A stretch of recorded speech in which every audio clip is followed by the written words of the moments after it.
Trying to come up with a good story to get you out of jury duty? You better think twice. A woman in Colorado has been charged with perjury after police say she faked a mental illness to get out of her civic duty.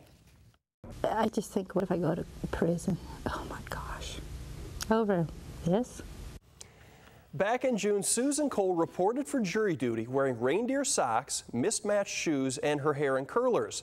The judge dismissed her after she allegedly told him she has post-traumatic stress disorder from being in the military. Months later, she talked about that day on a radio program, supposedly bragging about getting out of jury duty. Turns out the judge was listening at the time. She's now facing 2 felonies and possible jail time in the case. Taking a live look at the roads tonight. This is I-196 at Lake Michigan Drive. Clean, clear, and everything is moving along smoothly. Mosquitoes are out, so are allergens, and now word that we could be in for an especially bad season for fleas and ticks. The reason is the same as the others, the mild winter and the warm spring. Fox 17's Nicole DiDonato explains why this season could bring a bumper crop of itching and scratching for your pets. Not hard. Better not frost. My tomato plants are this high already. They are not. I don't know when to believe him. Never. You bring one in there. Always. Never. Believe me, always. Thanks for watching, everybody. Yes, except for that.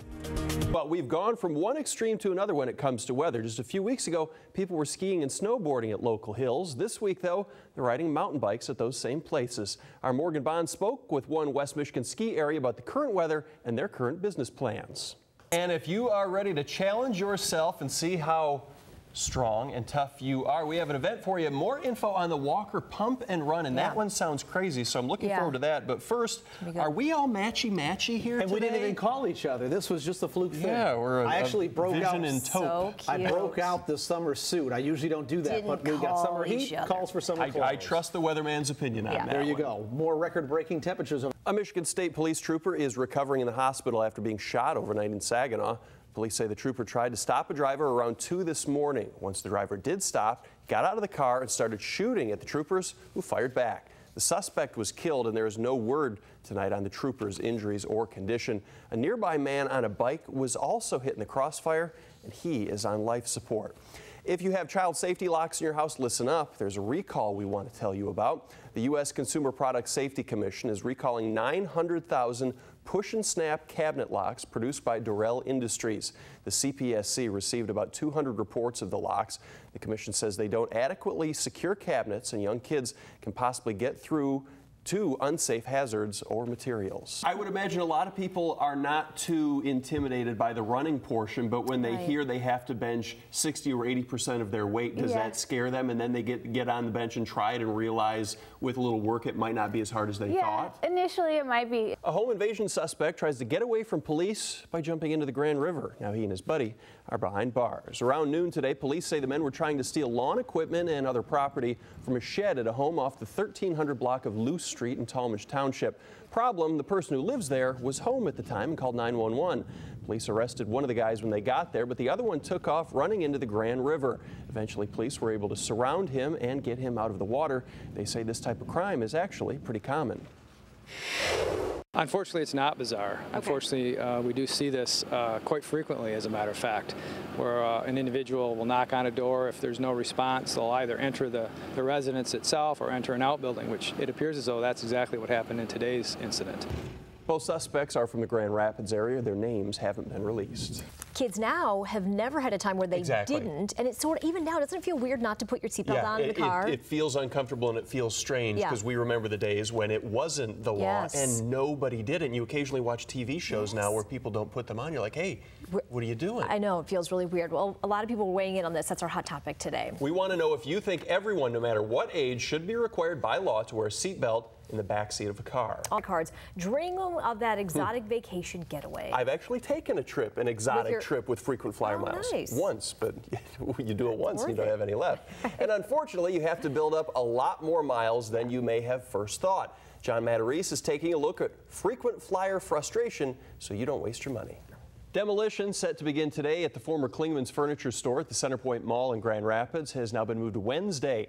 Mall owner Chris Brochard tells us that things are delayed because asbestos is still being pulled out of the vacant building. The Lormax Stern Development Company is transforming the indoor mall site into what they call an outdoor power center with new exteriors and some new stores. They also plan to take down the former home of the Grand Rapids Brewing Company and replace that with a vitamin shop and an expanded men's warehouse store. We start with breaking news tonight out of Ottawa County, where police tell us they're investigating a murder-suicide. It happened around 7 o'clock in the 10,000 block of Adams Street. That's in Holland Township. Details are limited at this point, but we do have a crew headed to the scene, and we'll keep you posted with any updates on air and at fox17online.com. Those stories in just a bit, but we start with what everyone is talking about today and yesterday and the day before. It's officially the first day of spring, but it feels more like summer outside. Today was another record breaker for West Michigan, with temperatures hitting the mid-80s.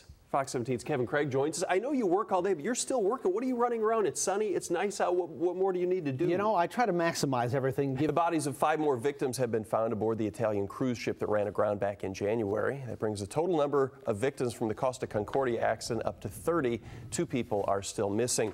Meanwhile, crews have finished removing more than 4,000 tons of oil from the ship's tanks this week. It's a process that began more than a month ago. The ship's captain remains under house arrest on charges of negligence, manslaughter, and abandoning ship, leaving 4,200 people to fend for themselves. Today, hundreds of students in Florida marched out of their classrooms to protest the shooting death of Trayvon Martin. The students from schools around the state are speaking out about the death of the 17-year-old last month. George Zimmerman, a Neighborhood Watch volunteer, claims that he shot the teenager in self-defense. According to police, Martin was unarmed, carrying a bag of Skittles and an iced tea. The story has gotten national attention and prompted discussions about racial sensitivity. Today, President Obama touched on the incident, calling the whole thing a tragedy and saying if he had a son, he would look like Trayvon. I can only imagine what these parents are going through. And when I think about this boy, I think about my own kids. I think all of us have to do some soul searching to figure out how does something like this happen. And that means that we examine the laws and the context for what happened, as well as the specifics of the incident. Last night, thousands of people, including civil rights leader Al Sharpton, gathered in Sanford, Florida, demanding Zimmerman be arrested. More than 1 million people have signed an online petition urging authorities to file criminal charges. Yesterday, the Sanford police chief temporarily stepped down in the wake of the outrage. The case remains under investigation.